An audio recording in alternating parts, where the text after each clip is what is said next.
Hey guys, Tyler with Meeple Mountain here, bringing you another board game review. This time from our friends at CMON Games, who have given us a prototype version of Degenesis Clan Wars. This is currently on GameFound, rounding up its game-founding campaign at this time, but we're so excited to get a prototype of this to look at, experience, and play a little bit, and talk to you about what you can find inside this exciting game. This is a one versus many tactical skirmish game spanning multiple missions, a lot of missions depending on how much content you get, where you play as an operative, working with your teammates to complete missions, or as the hostile, which is kind of the DM, the dungeon master who runs the clans, and the bad guys, the AI, all of the things kind of that you're fighting against. So there's a lot of fun mechanics and interesting aspects to unpack here in this title. So let's jump in, let's get to the table and learn how to play Degenesis Clan Wars.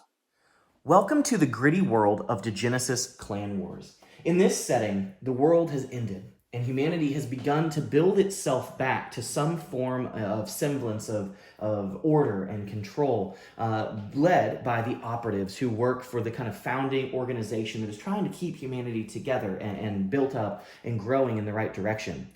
On the fringes of society, now coming for revenge and kind of looking to assault these operatives, are the clans. There are various clans, many in the game, but in this particular setup here, we're looking at the Cockroach Clan, a swarm, a legion of kind of degenerate individuals who are trying to take their revenge against the wrongs that have been done to them by the operatives and their founding organization. In the game of Degenesis, players will take on the role of either a single operative, maybe more than one operative, or the hostile himself, the DM that kind of runs this horde of individuals working against the operative. So this is a one versus many game at its core. This is played over a series of rounds with operatives each taking turns, and then the hostile kind of banking actions and spending them after any operative's turn to kind of change the board state. Each game is a various mission laid out in rule books like this here for this particular clan. It's a series of narrative-driven events with choices and various outcomes depending on who is victorious in each mission, giving boons and banes to whichever side comes out on top. Now, there's a lot to unpack here, but at its core, this is going to be a turn-based skirmish game where players are going to move around the terrain on the board, attempting to achieve whatever objectives are laid out for them in that particular mission. This will be continued until one side becomes victorious, and then the outcomes will be determined, and the next mission will be set up and played in sequential order.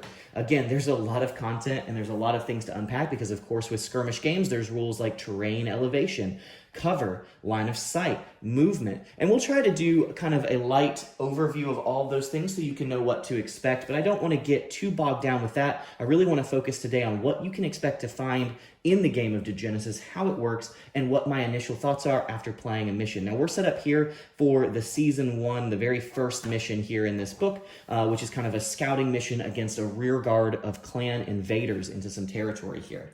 An interesting mechanic in the game of Degenesis are these threat tokens. Now, you see we have a mini here. There's lots of great minis because, of course, it's a CMON game.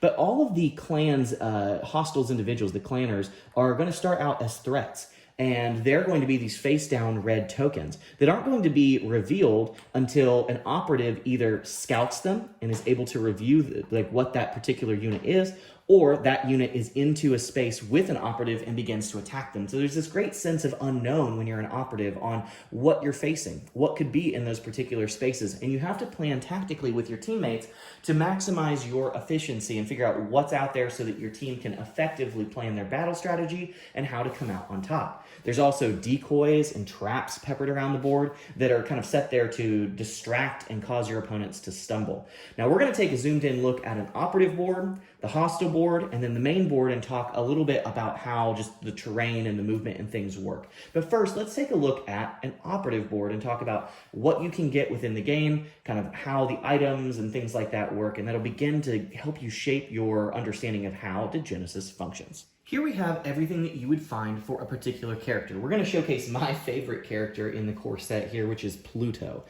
Pluto is a scrapper who does some really cool recon style items as well. In this game, every character comes in this fun little kind of file folder that opens up and gives you a bit of a tactical guide and a little breakdown to how that particular character works. But it kind of functions like Gloomhaven and a lot of other things where your character kind of fits in this fun file and you can build them up, modify them, customize them as you go throughout the game of Degenesis, making them feel and play more in the exact way that you would like. Now, there are, of course, multiple different characters, but we're just going to look at one today because they all have a similar function. Now, when you start a game of Degenesis, they lay out with a very kind of basic set of items, armor or utility kind of gear, and then what are called potentials. They also will start every game with a particular tarot card from a deck. We're going to talk about the tarot card here in a little more detail, but basically gives you a once per game kind of unique effect that gives you a little edge if you really need it. Now, on the board, your little player profile is actually double-sided, and it goes between what's called focused and primal mode. And usually, as a general idea, focus mode is more about range combat, scouting, that kind of thing, kind of reset, mobility, and primal is going to be focused on damage, melee damage, kind of brawling with people when things get a little darker for you. And you can kind of see these like very palpable color schemes that actually tell you, is your item kind of unique? Is it usable between the two types? Is it designed for primal or is it designed for focus? And these will kind of tell you specifically when those items can be used based on which side of your board that you're on. Now, of course, we have our dice pool here, which there's 3 types of dice in the game. There's white dice, black dice, and red dice. And those are in increasing level of successes that the dice can actually grant you, but they also have an increasing number of failures that can be on those dice. And so that can be a very dangerous thing. There's a little bit of kind of almost a push your luck mechanic where you can decide if you want to roll more dice, roll higher level dice, but of course you're taking on some risks and overexerting yourself. But this is Pluto's base dice pool here. You'll notice if you use particular items, those will add additional dice to your pool so that you can kind of, build a pool of dice based on your attacks. Defense value is, of course, what needs to be rolled by the hostile to hit your character and deal them wounds. Wounds are actually a really fascinating system in this game. It's one of the things I really enjoy about Degenesis, which is your potentials. Your potentials are your actual health. So you start the game with these 2 exact potentials, but throughout the game, you can actually draw additional ones and swap them out. You're going to start every game with 2.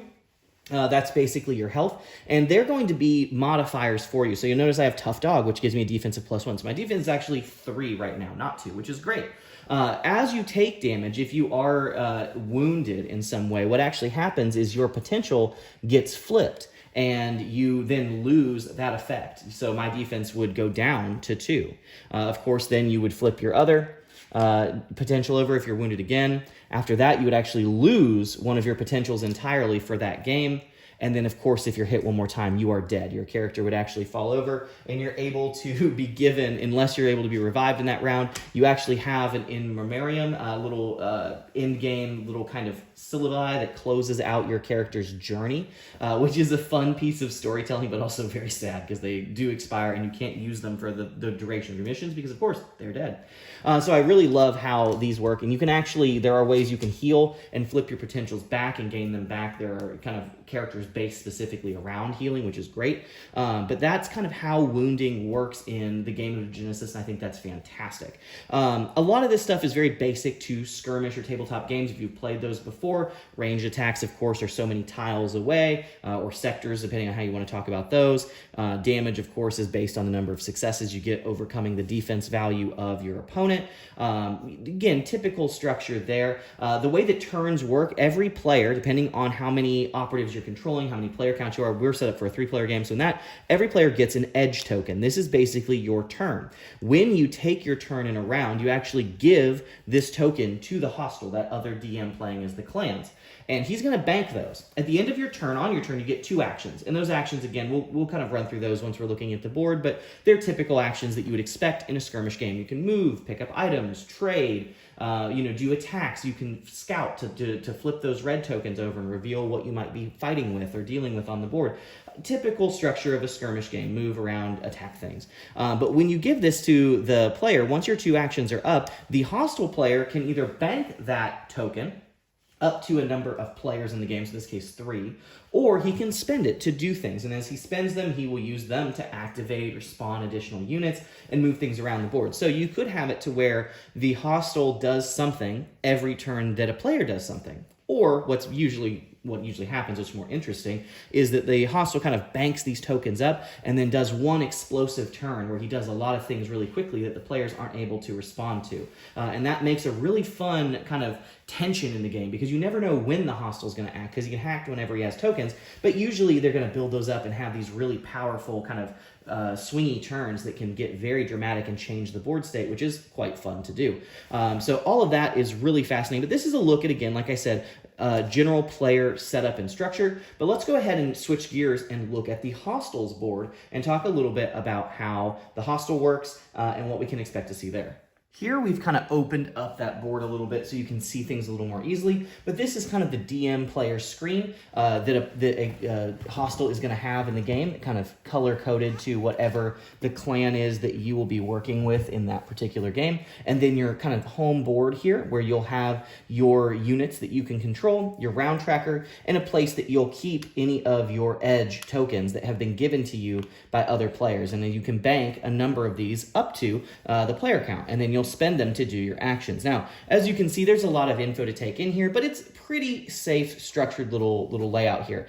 At the start of each mission, you're given a number of threat tokens, kind of a reserve of units that you can use as the DM in that particular game, kind of keeping things balanced and giving you different units to play with in different games to keep things fresh. So you can't just buy anything that you want. The mission kind of gives you some structure.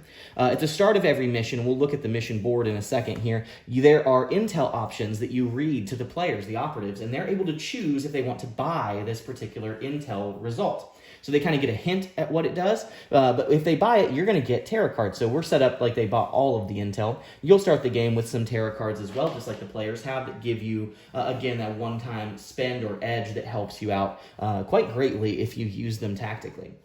On here is kind of a layout of all of the different units. There's 3 categories of units, moving from feeders, swarmers, and warriors, just being, of course, stronger units the further to the right that you go. They have passive abilities unique to each unit, unique to the class of unit that they're in, and then you have some clan-specific abilities like a Legion effect, and then your decoys and traps, which are a big part of how this particular clan functions, is they put a lot of tokens out on the board that are either, they're not units, but they're either just a decoy, a lure, just something to kind of waste operatives' turns scouting them or making them kind of think about where they want to go and reposition their turn, or traps that can actually ambush and attack operatives if they're in the same space as them, dealing hopefully a pretty good amount of damage with 2 red die there. So the traps can be very, very dangerous for the operatives if they don't plan for them appropriately. Now, all of these units have 1 health. Traditionally, if they get wounded by an operative, they're removed, they die. But there can be super units. There can be champions. Units like this that will actually drop down on the board. A great example of that is the spider. The spider actually has multiple stages of his life, and as he gets wounded, he will actually flip to greater and greater stages of his health and damage in the way that he functions and moves. And so there's some really interesting pieces there that kind of give you these cinematic boss battles within the game. And that's a really fun element as well. But as I mentioned, at the end of any operative's turn, because they're going to be giving you edge tokens that you're going to hold over here, you as the hostile can choose to spend those edge tokens to do things. Not all of them. It can be 1, it can be all, it can be whatever you want. And you're going to do actions pretty similar to what the operatives can do, but you'll spend tokens to do your actions. So as you spend tokens, you can move your units, attack with your units, spawn new units if you have reserve units like these that you can put into the spawn areas on the board. There's all kinds of things that you can do, and it gives you a lot of fun and flexibility. This kind of feels like The Descent, or even Rise of Moloch, if you're familiar with that from CMON, games where you kind of have this DM dungeon mastery feel where you really have the ability to shape the map and the interactions in the way that you want.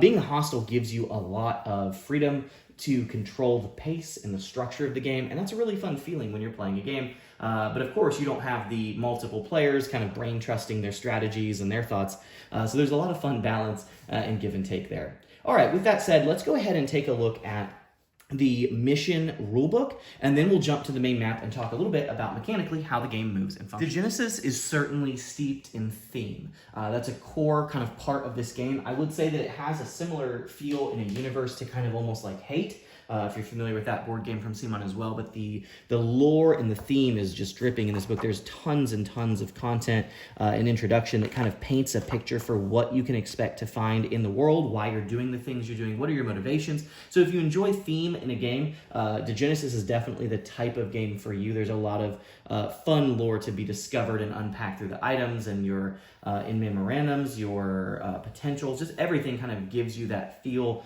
and vibe of what you're into. But this is the layout of the very first mission that we were set up for today, First Blood, which gives you a location in the world that you're interacting and a briefing that kind of walks you through why are you doing this, what's going on. Now, this is all managed by the hostel, the DM of the game. They are going to keep this book with them, and they are going to read all of this content. So the operatives don't really have the full picture of what's going on, but the hostel really does. We mentioned this before, there's these intel sections. So what's going to happen is the hostel is going to read the briefing, and they're going to read the kind of event structure. What's going on? What are the operatives' objectives? What's the hostel's objective? How does the mission end? What are the consequences? But then they're going to read the intel options for the team of operatives. They're going to read kind of this introductory piece here, the numbered section, that just gives them kind of a flavor and hint of what the intel options are. And in this case, there's 3 options of intel. The then operatives are going to decide, based on just the hint, if they want to buy that intel. If they do, the hostel is going to read the effect, the actual true effect of what's going on from that piece of intel, and that will become an active piece of the game.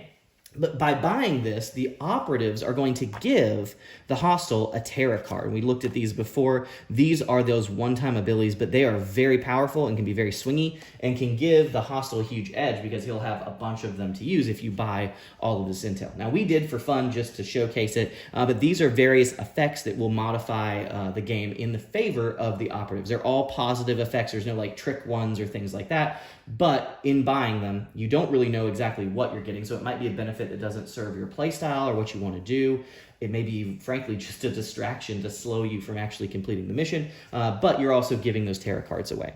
Once everyone's decided what they're doing, the operatives are going to pick their roster of heroes who they want to bring, the operatives they want to bring into the game, and then the hostel is going to set the board up. Now, we were set up before, but we'll kind of jump to the board and look at it, but you'll have a layout of exactly what places you need to go, where your spawn zones are, if there's exits, where the operatives spawn, all kinds of things, and there's lots to be seen on the board. But once all that is set up, then the hostel is going to collect their forces based on what's laid out here on the right. Those are the total amount of units that they can spawn and use in the game. Now, if one of those units dies, they don't go away. They come back to the hostel to be spawned again. So that you have a quote-unquote unlimited amount of troops, but these are the only troops that you can use, and that's the max quantity of those troops that you can use in that particular mission.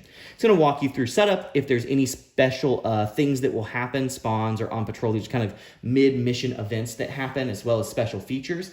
Those are all going to kind of be read by the hostel and kind of managed by them as the DM. So it is important as the hostel to kind of keep track of things and make sure you understand the game and make sure everyone's getting all the benefits and things that need to happen on the board. It is a more involved role than being an operative, but man, is it satisfying when you can pull off some really cool tricks. And that's everything. Once that's complete, you would move to the next mission and continue your game. So this is a very clear and quick and easy to understand book. The missions are well laid out. There's not a lot of questions about what you need to get into or how you need to navigate. And I love that setup is pretty quick and clean. It's not grabbing 84 tiles. It's literally 4 tiles, slap them together, and you're ready to go and jump in. So this is, again, I kind of called this a tactical skirmish light game. They kind of trimmed some of the more tedious aspects of other games like this and really wanted to dive into just the core elements of this being a mobility-based terrain kind of maneuvering style game. So terrain does play a big part in this. So let's go ahead and look at the map and talk a little bit about terrain and what you can expect to see there.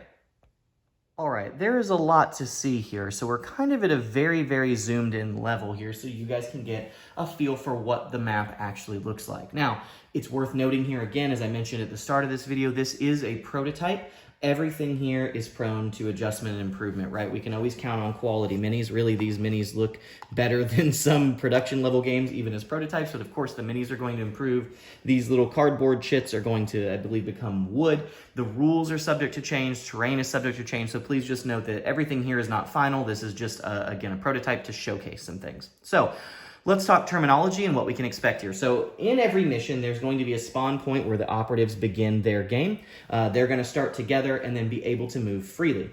Every section of the board here, these large areas are called sections, and then the individual kind of cutout grids within those, even if they overlap between multiple sections like we see here, those are called tiles. And so we have, sectors. and tiles. So that's the terminology that the game uses to differentiate between the two. On a player's turn, when they move, most units generally can move 2 tiles. So that would be a legal move for this unit, kind of moving along this face. Now, if you look closely, you can kind of notice that there are various border colors. We have white on these kind of high mountainous regions. We then have gray on these kind of rocky shelves, and then we have the black areas, which would be like the plains or the desert areas here. Those are various elevation levels, and they do affect the way in which you move. Now, you can always move down a terrain level with no impact at all. But if you ever are moving up a terrain level, so see we're in a gray region here, for instance, and we're trying to cross into a white region, that is actually going to reduce our movement by 1. It can never go to 0, so you can always move some amount, but that is going to be kind of you're climbing uphill, so this is exhausting. So even if I'm here, I'm in a black zone, I can't move gray to white. That's too much terrain movement, so I can only move 1 for my move action. I could use my second action for another move to get all the way up there, but terrain really does affect how mobile your character is, unless you have abilities or things that kind of circumvent or allow you to get around those particular rules. It's also worth noting that there are drop-offs. For instance, here we have a level 3, a white terrain area going all the way down to a black, and it has this kind of red dotted white line here that tells you this is actually impassable. You can never just jump down. It's way too far. You'd take damage. So this is actually a dead-end face. You'd have to kind of move around the board to get down to that sector. So there are some terrain elements like that that really move and modify the way that you function on the board. The other thing is there's areas here called hard terrain. Hard terrain is, of course, also difficult to move through, and it will increase your defense because there's so much cover and things there. It actually improves your defense. So it's a great place if you're a ranged sniper, for instance, to be pivoted up on something high like this, able to shoot down at opponents with improved cover for yourself. So there's some benefits and negatives to what's called hard terrain in the game. Looking at this board again, you'll see all these threats. As we mentioned, there's lots and lots of threats on the board. People don't know, operatives don't know what these are unless they're revealed. Now, we notice here we have a revealed character. That's because of a piece of intel that was purchased by the operative. So they know what's going on back here, what unit they're dealing with. They probably will have a pretty good idea of his abilities as they play through the game. So this would be some info they would have. Otherwise, players don't know what these items are. They could be decoys, they could be traps, they could be actual units. And of course, once a unit is revealed, it's the threat token would be swapped out for the applicable miniature. Now, the way that players can reveal these threats is if they're in focus mode, they can actually take the scout action. And there's going to be a range for that action, but they'll reach out and be able to actually kind of, use binoculars or whatever and look and reveal what these items are on the board. There's lots of options at the operative's disposal. They can actually try to attack unrevealed tokens, but the tokens get a pretty good defense boost for being hidden in this way.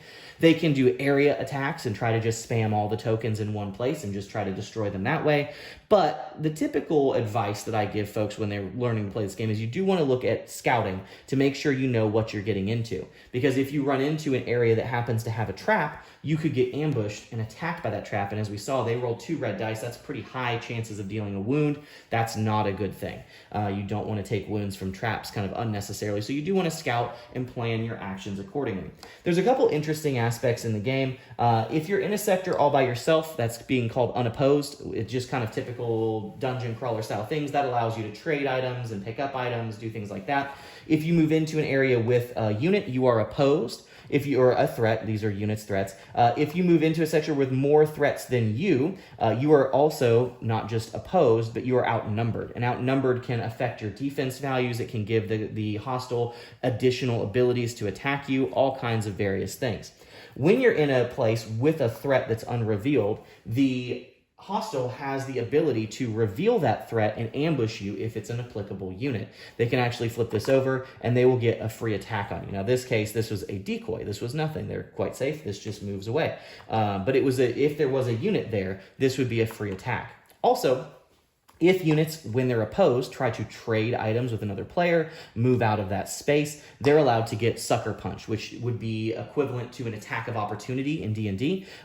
Units can traditionally only do 1 Sucker Punch per round, but if I was here and moved out, that would be 2 potential attacks that my character could take. So again, you want to think very tactically about how you move, how you reveal threats and targets, and make sure that you're not going to be kind of walking into, like say I go in here, into a trap that could spring on me and ambush me and give me a wound for no good reason. So scouting can be a very good friend as you kind of move around the board as well. This token back here is representative of a spawn zone token for the hostile player. This is where they have to drop additional units. So whenever they spawn new units, they'll drop additional threats here and then begin to move them out from that, following the same exact movement rules as I laid out for the operatives. Everybody kind of follows and plays by the same movement rules on the board. Every mission is a little different. Some missions will have additional pieces of terrain or objectives. For instance, here we have a little shield wall that's up here, and it's actually hiding a cache of resources. And if you have a scrapper unit in your team, which we talked about how Pluto is a scrapper unit, he would be able to actually go over here and interact with this, do a skill check, and if he rolls well enough, he might even be able to find like a hand grenade, a pistol, all kinds of various items that could be beneficial to his team. Items, of course, are usually these kind of additional components that your character can have that will give you range increases or additional area attacks, all kinds of valuable things. So it's very helpful to have that. Talking about items for your character, each character can only hold 5 items. So you have to plan your build very appropriately. You can carry a down teammate, but they count as 2 items, or 3 if they're carrying armor, because they're heavy. So you can try to help your fallen friends, but plan accordingly because that's going to take up a lot of your inventory. Play will continue, as we mentioned, with kind of players moving, operatives giving their edge tokens to the hostile repositioning troops on the board, whether those are threats that can move or known plastic figures, and they will begin to skirmish and attack each other, keeping range in mind, which utilizes a pretty simple line of sight mechanic, which is if you can draw a line from the tile that you are in to anywhere on the tile that your opponent is in, they're in line of sight, as long as they're X number of tiles away equal to your range. Of course, if anything blocks that or you can't reach and connect to that particular tile, that person is not in your line of sight and you cannot make ranged attacks in that way. But play will continue back and forth in this manner until the objectives for that particular mission, whatever they may be, are completed for one side or the other. If the operatives are successful, they'll want to get down to an exit zone that will be laid out on the board. And if the hostile is usually successful, it means that all of the operatives have been defeated. This will result in boons and banes being given to the various teams based on if they succeeded or failed. And then the next mission usually is queued up from there. And that, in a nutshell, is everything that you need to know to kind of have a good understanding of what's in the box of Degenesis Clan Wars, how it works, how it functions, and what you'd be doing if you were looking at backing this or making a purchase for this title. I hope this video was informative for helping you make a little more of an informed decision about what's in the box and if this is a game for you, but what did I think about it? Well, here's a few of my kind of initial thoughts from playing this prototype. Again, acknowledging it's a prototype, things might change. I really enjoy exploration games where there's something to unlock. Gloomhaven, things like that are really, really fun titles. I enjoy them a great deal, so I love that these little heroes come in these packets. It makes me want to open the packet and see what's in it. They're so modifiable that you can find one that fits your playstyle. Similarly with the clans, I get the vibe that there's a lot of different clans that the hostile could have. We only had one in the prototype, but those seem very asymmetric as well. So I think there's a lot of fun in finding the playstyle that works for you and having a lot of fun doing that, or being forced to even try something different and kind of grow. I think there's a lot of fun to finding what synergies work for your team, and that's really positive. The rulebook, it is very robust. It's not complicated in the sense that I understood everything that I read. It's laid out pretty well, but it's a big read. I probably spent an hour looking through this to make sure I was fully understanding of all the things. So I would say I think that this is a game that there is probably a learning curve for the teacher to be taught this game. It is not very complicated, so easy to learn in that sense, but probably a little more of an investment if you're the owner wanting to teach it. If you're the teacher of your game group, this is a little bit of a bite. I would say too, to that point, it's harder to be the hostile than it is to be the operative, so you probably want the teacher, the more advanced player, to be the hostile. That's probably the best way to make sure it's fair and balanced for everybody. A couple clarifications from earlier what I said on the dice. I do think the dice system is actually really solid in this game. There's a lot of things to manage, flipping your player board to find if you want to fight or if you want to scout and reveal tokens, building that dice pool, using items, on all those things. If you roll a botch on your roll, your thing fails.